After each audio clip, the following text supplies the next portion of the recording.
Methought I stood among the stars alone, watching a grey parched orb which onward flew, half blinded by the dusty winds that blew, empty as death and barren as a stone, the pleasant sound of water all unknown.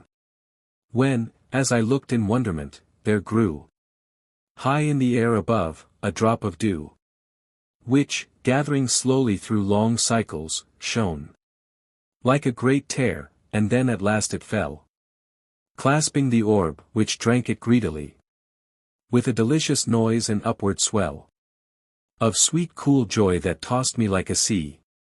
And then the thick life sprang as from a grave, with trees, flowers, boats upon the bounding wave. Tuckerton Tamerlane Mori Maharsh is a statesman of worldwide fame, with a notable knack at rhetorical bosh, to glorify somebody's name, somebody chosen by Tuckerton's masters, to succor the country from divers disasters. Portentous to Mr. Maharsh, Percy O'Halloran Tarpi Kabi is in the political swim. He cares not a button for men, not he. Great principles captivate him, principles cleverly cut out and fitted to Percy's capacity, duly submitted and fought for by Mr. Kabi. Drusus turned Swinnerton Porphyr Fitzurse holds office the most of his life. For men nor for principles cares he a curse, but much for his neighbor's wife. The ship of state leaks, but he doesn't pump any. Messrs. Maharsh, Kabi and Company pump for good Mr. Fitzurse.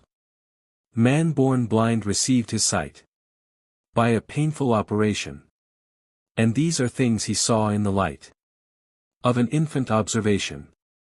He saw a merchant, good and wise, and greatly, too, respected, who looked, to those imperfect eyes, like a swindler undetected. He saw a patriot address a noisy public meeting, and said, "Why, that's a calf, I guess. That for the teat is bleeding." A doctor stood beside a bed, and shook his summit sadly. "Oh, see that foul assassin," said the man who saw so badly. He saw a lawyer pleading for a thief whom they'd been jailing, and said, "That's an accomplice, or my sight again is failing." Upon the bench a justice sat, with nothing to restrain him. "'Tis strange," said the observer, "that they ventured to unchain him. With theologic works supplied, he saw a solemn preacher, a burglar with his kit, he cried, to rob a fellow creature. A bluff old farmer next he saw sell produce in a village, and said, What, is there no law to punish men for pillage?" A dame, tall, fair and stately, passed, who many charms united.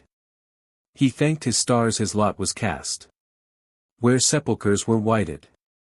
"To the cities I came in a time of disorder that was ruled by hunger. I sheltered with the people in a time of uproar, and then I joined in their rebellion. That's how I passed my time that was given to me on this earth. I ate my dinners between the battles. I lay down to sleep among the murderers. I didn't care for much for love, and for nature's beauties I had little patience. That's how I passed my time that was given to me on this earth. The city streets all led to foul swamps in my time.